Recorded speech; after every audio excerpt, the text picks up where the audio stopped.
The Akatsuki, the most infamous and powerful terrorist group in the Naruto franchise, each member being capable of taking on Jinchuriki, Bijou, and even 1,000 men at once according to the third data book, which makes nearly every fan wonder about their camaraderie, in which you'll find none of the members really like each other, with there only being a real string of respect amongst their partners. So what would happen if each Akatsuki duo had a free-for-all?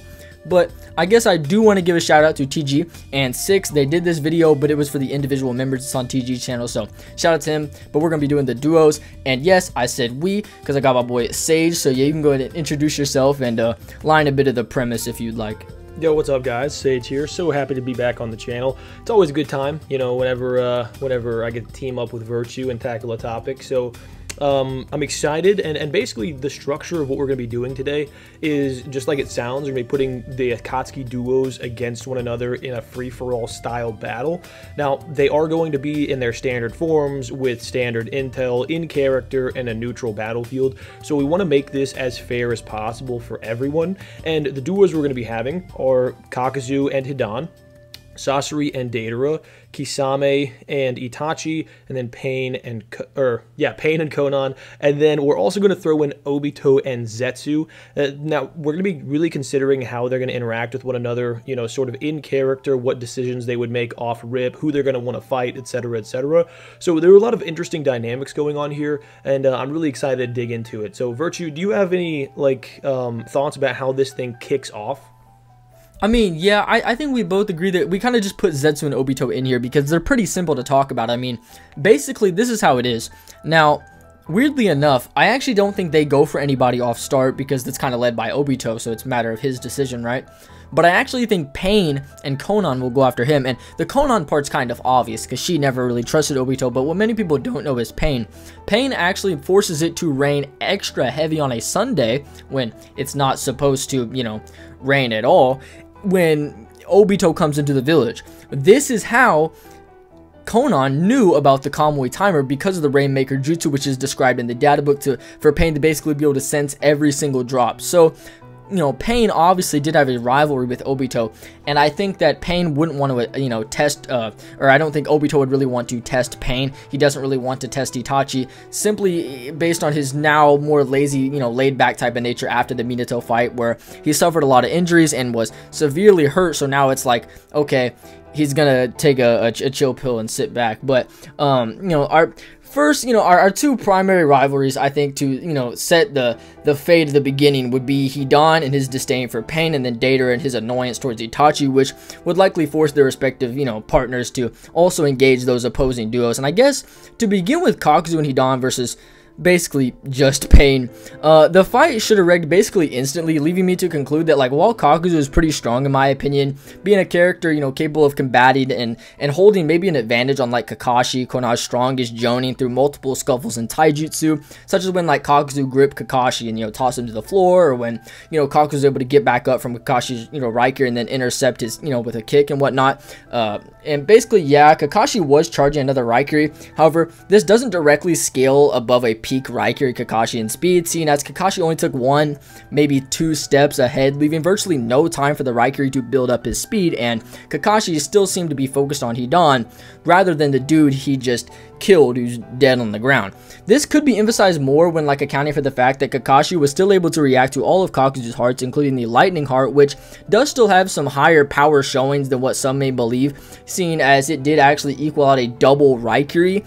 However, while Kakuzu's hearts, you know, and their potency and overall variety of ninjutsu, right, are pretty impressive and, like, noteworthy, they kind of just get crushed by, like, Choji and are always reacted to by Kakashi, which makes this match heavily favoring Pain, who's notoriously called the strongest man in the Akatsuki in the weekly release statement, you know, which does fit with many other remarks, and like the third data book calling him unbeatable, immortal, and even invincible twice, as stated when it kind of discusses how strong the Akatsuki truly is and why would they even follow Pain. And it just says the answer is Pain's charisma and power that no one can deny, which seems to introduce two attributes that kind of force the members to follow him, yet it assigns another qualitative aspect to the power, stating it's something that no one can deny, which fits very smoothly with how it also just refers to him as the invincible leader of the Akatsuki. Even the notoriously strong members obey him, which assigns a quality to both the members and Pain, yet calls Pain invincible and the members simply strong. So I would see to it that, like, if Pain were to get his hands on Kakuzu, and obviously Hidan, he'd likely just be one-shotted with like Shinra Tensei, similar to like Ganba Bunto, where he breaks all of his bones. And regardless of your interpretation of like Diamond Morph, it still would just like immobilize him, and Pain could then just like maybe soul extract him if you think it goes through it. And you know what? And while I don't really subscribe to like Pain being the fastest member of the Akatsuki, I still think, you know, him being able to fully dodge and intercept Kakashi's Raikiri due to like the enhanced perception is far enough. I've been talking for a minute. Do you want to take that and then go on the back foot? Yeah, no, I totally disagree because of Kakuzu's raw durability. You know, I think that's something you're right. You're not factoring in here. No, it's like, okay, so Kakuzu's strengths, right, are his difficulty to be killed because he has multiple hearts, and his versatility because of the multiple chakra natures. Well, Pain has these massive AoE attacks that could probably one-tap all of the hearts at once, and he has like way more chakra than he has. He's got way more versatility. Like it's like Kakuzu is really strong because of these things, but then you add in like Pain, and Pain is just like Kakuzu on steroids. He has all the chakra natures, and then he has all the 6 paths of Pain. Like, there's just nothing. Like, I genuinely think that the Ashura path might be able to just mow down hearts by itself. So, and I mean, like, are we really gonna say that Hidan can do anything here? Like, Hidan is low-key like a Conan victim. So yeah, I think that honestly, with the sort of disdain that Hidan has towards Pain, I do see them going after him. But at the end of the day, I think honestly, just the Diva path would be enough to handle these two. But then you throw in all the extra paths in Conan, and it's pretty cooked. So on the other side of the battlefield, we do have a pretty interesting matchup between Kisame and Itachi and the artistic duo of Deidara and Sasori. And I think that this is actually way more interesting than a lot of people think, simply because, you know, Deidara and Sasori have a level of hacks with their abilities that a lot of people sort of tend to downplay, you know, particularly with Sasori's poison, the speed at which he can utilize his puppets, especially when he goes into his puppet body and doesn't have to move his fingers. Like, one of the things that Sakura did in order to counter the puppets from Sasori is she read the movements of his fingers in order to, like, detect when the attacks were going to be coming, which is super smart, like, big brain move on her point, and that's something that, you know, Itachi, obviously, with enhanced perception, would also be able to do. But whenever Sasori goes serious and he goes into the puppet body, like, he won't be able to read those. But the problem is, Itachi and Kisame also have a ton of hacks on their side as well. So do you want to talk about sort of how you think their abilities match up? And, you know, I do think it's important to know that, like, Deidara is going to be like, oh, I can counter all genjutsu. And it's like, do you think that's actually going to happen? I mean, this is what, like, how I kind of see it. Like, I will say, like, this is a matchup you guys probably expected, probably the most coming into this video. But I will say, for like a majority of the battle, I see Kisame and Itachi kind of just appear to be like independent fighters, as in like they will work together at a common combative goal, but not like, let's both fight this guy, or let's work back to back, you cover that side, I'll cover this side. They just don't really do that type shit, leaving Itachi to deal with Deidara and Kisame to deal with Sasori, which could be, you know, pretty interesting as, like, you know, Kisame absorbing the strings. But we can come back to that. I kind of want to push more on Itachi and Deidara, seeing as this is probably a really interesting win for Itachi. And while Itachi is much faster than Deidara, seeing as Itachi was capable of weaving signs beyond, like, Sasuke, you know, like Heavy Sasuke's perception, to the point where, like, Itachi would literally stare at the Rig Shuriken as it would pierce his leg, which would be something noted by Zetsu to be something he certainly should have dodged, basically confirming that Itachi was massively holding back. And while I wouldn't say it was like a perception blitz level holding back, it's still an extremely notable difference. And even after, like, slowing down and taking the blade, like, through his leg, like, whilst on a knee, Itachi's able to fully dodge the fireball and even weave Sasuke's Chidori charge in midair. Like, what? The same you know, like, Sasuke was able to react and be shown demonstrably faster than Deidara in regards to combat speed, to the point where, like, after being nearly blitzed like 3 times, he would literally just simply set send the battle airborne to give himself the advantage in like flight speed to then capitalize on multiple different types of clay bombs, which could be used here as well, like throughout the battle, such as like C1 bombs to give diversionary tactics for Sasori to capitalize on, C2 dragons to soar in the sky, which could potentially be cloaked in like the iron sand and its deadly poison. Maybe if like Kisame enters the bubble, then like the C2 fish that bombed the three tails of Sobu, or like the squid that flipped the entire Turtle Island could come out, or of course like C3 could also come out, and which would devastate basically all of the land, potentially even like some of the Pain summons that could come out as well, because I do see Pain actually just like putting summons all over the battlefield to kind of just keep pressure on all the fronts, to give him, I guess, more time to recover and still kind of wear them down. But like, I really do think that like Itachi and Kisame should be safe, at least anything, prior to C4, seeing as like the Yadomir fundamentally matches the attributes of oncoming attacks and nulls them, coupled with like the Totsuka Blade, which can seal basically anything, even in the face of a god's power, and obviously Deidara's bombs, they should be fine. But, it also just does reflect, like, Sasuke's bombs. I also do personally subscribe to it being omnidirectional. I mean, like, Haku's mirrors exist, and it would have to be able to repel that. So, I think they are omnidirectional. But, like, I do want to establish that Itachi's stamina won't be something killing him in this fight, considering the speed and power differences. And this isn't even accounting for, like, if Itachi decides to use his MS one time for Amaterasu to snipe Deidara off his, clay bird, or the Tsukiyomi, which is feared as the strongest genjutsu, being much stronger than that of the witch that Sasuke used on Deidara. And obviously Deidara is pretty cocky about him being able to just tank genjutsu, so Itachi's win cons are pretty clear, and I think he just should be able to capitalize on like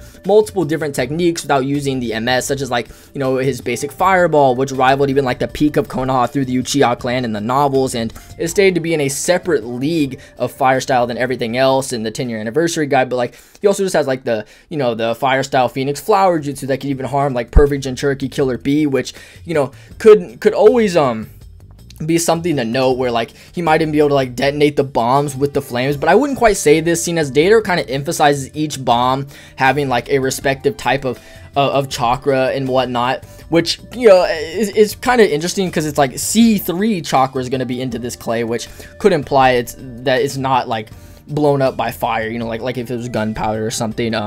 But what do you think? Do you think Itachi would need the MS, or just rely much heavily on his more comparable power through like the 3 Tomoe with the lesser technique to preserve his stamina, or will the MS be worth it since it's probably just a one-time use anyway? What do you think? Yeah, so Itachi in character is super efficient. Like he rarely ever does more than what's necessary, and so I don't think that it would be necessary for him to go MS, especially when he knows that he has other opponents on the battlefield he has to face. Something that I think is interesting to note, and something I don't see a lot of people talk about, is the fact that, so like, whether you think the CyberConnect dude can decide whether or not, cutscenes are actually canon to the anime or not is totally irrelevant. But one of the things that they talk about in that same interview is that for the actual move sets of the opponents, or of the characters, they actually run every single move set, every single ultimate, all of that by Kishimoto. And for characters who are like dead, they like ask him like, okay, so what would they do if they continued to live? Like, would these abilities work? But for characters who are alive, they are specifically going over things that they could actually do. So one of the things that I bring up every once in a while is like Kakashi's Twin Lightning Shiver, for example, should be something that he should have access to, or at least Kishimoto believes that that's something he can do. So whenever you talk about like the ultimates and things, if you want to kind of put a cherry on top of this, Sasori and Deidara's combo, Deidara literally does wrap like the dragon in the iron sand and like wombo combos the opponent, and then like poisons and then explodes. So like they do have these really cool combo attacks that they should be able to utilize, or at least Kishimoto thought that it was reasonable for them to have these. But I just think, like, with Itachi's superior intellect, he's obviously going to be the smartest one in this battle, probably the smartest person on the battlefield. With him being able to utilize clone feints, kind of, wouldn't it be so ironic for him to take down Deidara with an explosion? You know what I mean? Like, for him to use an explosive clone to take down Deidara. That'd be evil. And he definitely could, so I just think that, with, like, the fact is, there is no, power disparity coming from the other side. Like, Sasori and Deidara are not more powerful than Itachi and Kisame. I would actually argue it's the other way around. And they don't have the hacks advantage, and they don't have the intellect advantage. So, to be honest with you, I don't think Itachi would require more than the 3 Tomo. I think they could handle them fairly easily with some of their lower-level ninjutsu. And this isn't like to you know, dunk on Sasori and Deidara. It's just they are in, like, that mid-tier Akatsuki, whereas you could argue both Kisame and Itachi are, like, closer to the high tier, especially somebody like Itachi. Of course, yeah. I mean, even then, you look at like what Itachi with just 30% of his chakra could do to Kakashi, and it's like, could Deidara do that though? Yeah, I didn't think so. One thing I will say though, like one of the combos you mentioned from the game, like the C2 dragon covered in iron sand, is pretty ridiculous. Like, I don't think it'd come out because I think Itachi would just one-shot it off, you know, one-shot Deidara off start. But, you know, saying he doesn't do that and they kind of get some moves off and stuff, that's pretty nasty because, like, actually in the anime, Deidara and Sasori fight Orochimaru's Edo, third Kazekage, who does have the iron sand, except it doesn't have poison, obviously. And the iron sand is able to just like blast straight through like Deidara's birds and everything, which is pretty impressive. And like, even if you do say that like the clay can scale to the explosions and like it's Bijou level, that's probably not even inconsistent for the iron sand, at least in Sasori's case, seen as his is stated to be like a more feared weapon than even Shukaku, which is pretty crazy to think about. And I mean, I think you know, you aligned it pretty well. I think we both did that. Itachi should beat up Deidara. But I think when you go to Kisame's side of the front, I think it does get even more interesting in some sense, because we actually do know Kisame he can fall victim to poison. Like in the Akatsuki novel, Itachi and Kisame basically encounter poisonous bees, and the bee sting works. You get stung once, you're fine. You get stung again, you're poisoned, drop dead. And basically, Kisame gets stung once, and he doesn't know it. And Itachi forces him to like hide in a water bubble so he doesn't get stung again. It just drowns the bees whenever they try to touch him. So, you know, Kisame obviously can be affected by poison, and Sasori's poison is like, I don't know, the strongest poison in the world, you know, at the time. So it might be pretty bad, but like, Kisame's style seems to be a really nasty counter, like his like water shockwaves that could just, you know, completely destroy all the ground, where Sasori, his like focus won't be as easy. He could absorb the chakra strings. He could simply cut the chakra strings like Omoe does that in the war. And I'm someone that doesn't subscribe to Sasori being, you know, V2 Raikage level in the war. You know, he's above War Art Gaara. I think those chains are pretty terrible, to be honest. I don't think that's ever really implied. And what people are like, well, he just wasn't really trying at all against Sakura. And it's like, yeah, he only screamed die at her when he was trying to slice her head off. So, yeah. Yeah, I just think that, like, there's another thing, too, that I think is fair to bring up. Like, obviously, Kisame's not, like, an intellectual mutant or anything, but he does have these sharks that can literally peel chakra off of people. And so, like, say he summons 5 hungry sharks like he does against Guy, right? And he has 4 of them charged directly at Sasori, and one of them flies around the puppets and then just eats the chakra strings. And then all of the puppets, whatever he has, just fall down, and then he just gets blasted by the sharks. And also, like, I do think, this is one of the things I mentioned in my Anbu Kakashi and Anbu Itachi video, is the Sharingan should be able to see that core, because the Sharingan can not only see chakra, but also in the Itachi Shinden novels, we find out that he can see chakra through walls. He's able to see, like, the chakra from Sasuke, Fugaku, and his mother, like, through the walls across the house. So there's no reason for me to believe that Itachi wouldn't be like, what is that? Hey, Kisame, there's like a little like core at the center of his body. Yeah, take that out. You know, like, so dude, there's no chakra except that one bright red point right there. Yeah. There's like this like really strong resonating like ball of chakra in his chest. I think that's probably the key. You know, like, so I just don't think that there's any way, even if they broke off into 1v1s, which I do think is how it would go. Like, Itachi cleans up shop with Deidara fairly quickly. I do think that if Sasuke's, like, suggestive genjutsu is able to bypass the, you know, protective eyepiece that he has, then Itachi, who just verifiably has better genjutsu at this point in the story, comparatively to, like, heavy Sasuke, Itachi has better genjutsu. He should be able to just, like, hit him with a genjutsu fairly easily. And I mean, I also think that, like, Deidara believing that he has this eyepiece that protects him from that just makes him more susceptible to it, because he would be confidently relying on that to protect him, you know what I mean? So for sure. Itachi cleans up Deidara fairly quick, whether it be through clone feints or, you know, just raw speed or, you know, some sort of hacks.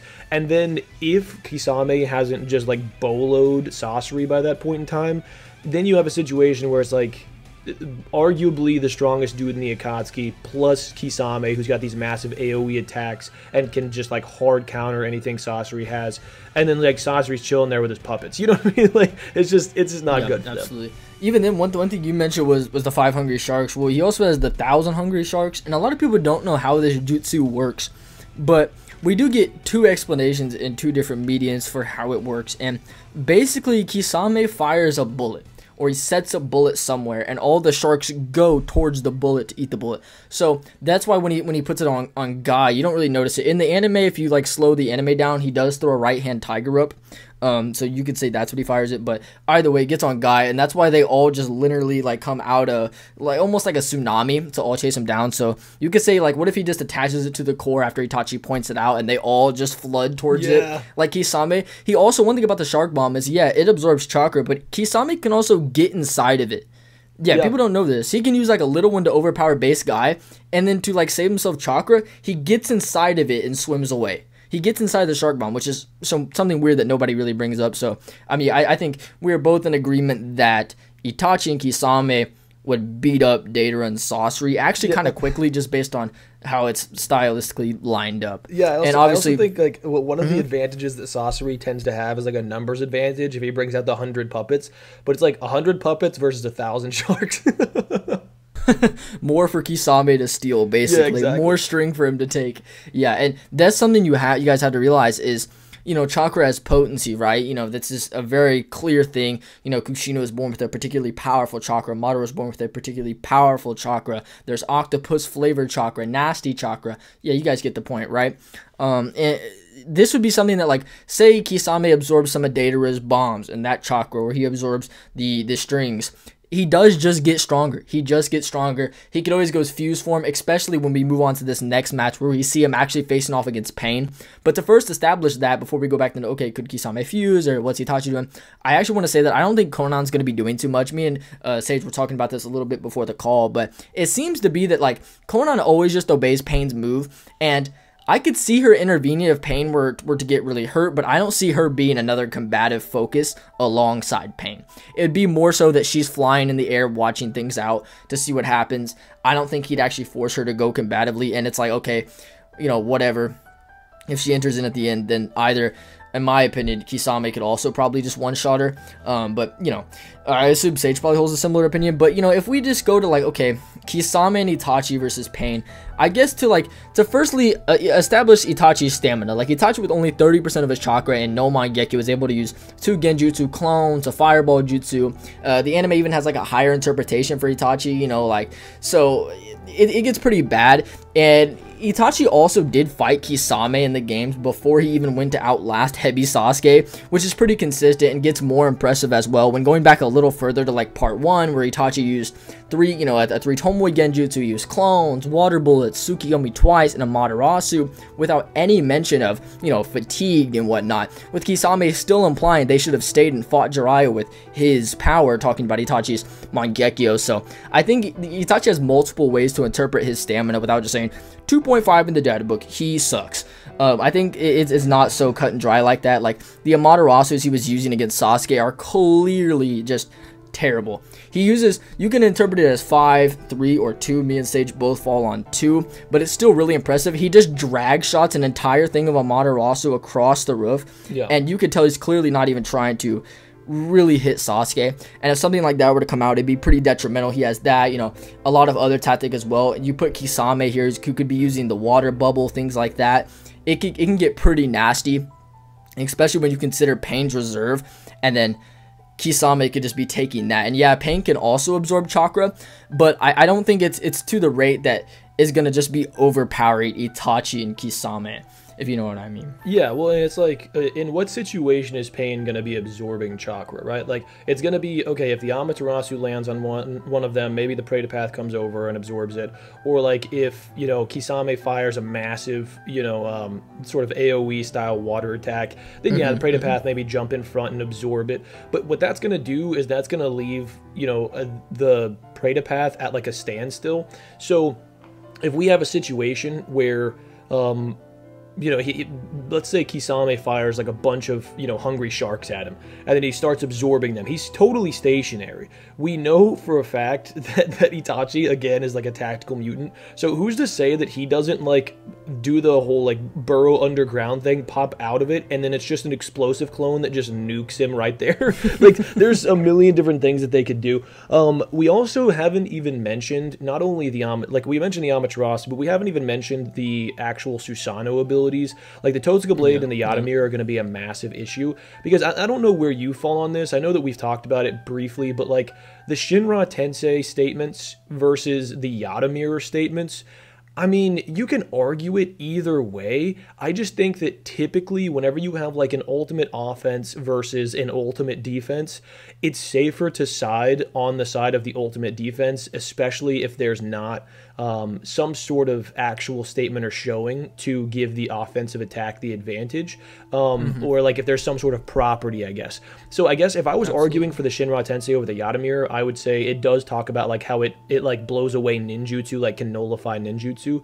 So if you think the Yatamir is a ninjutsu, then that would work, but the problem is the Yatamir is a spirit weapon. So basically what I'm getting at here is Itachi has a means to take down any of the Paths of Pain with a one-shot attack.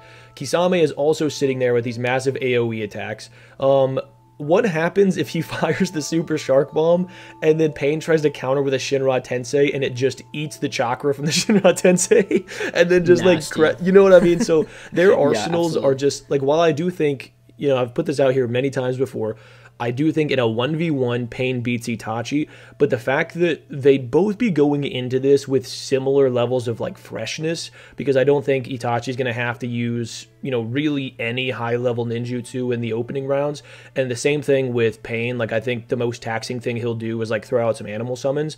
We already saw Itachi counter the animal summons with kunai, and then now he has access to all these other MS abilities, plus Kisame's massive AoE attacks that can help out a ton. This isn't even talking about putting them all in the water bubble and then trying to absorb that. You know what I mean? Like, there's a ton of different things they can do. So, yeah, go ahead.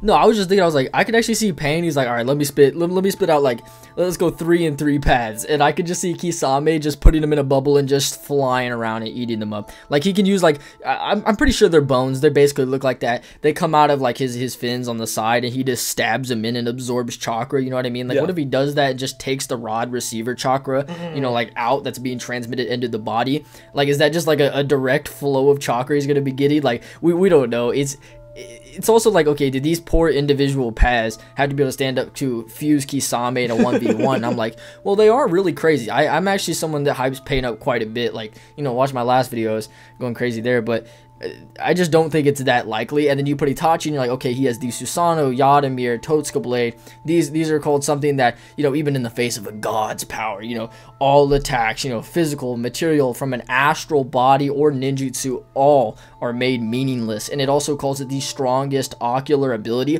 And while I'm not somebody to just further this and say that's the whole series, I do think it could be at least valid up until 402, chapter 402, which is when the third data book covers up to. So that would at least include some of the, you know, Rinnegan abilities. It would not include Shinra Tensei and Bonshu Tenin, but it would include the Ashura Path missiles, all the animal summons, the absorption ability, those sorts of things. Those are shown.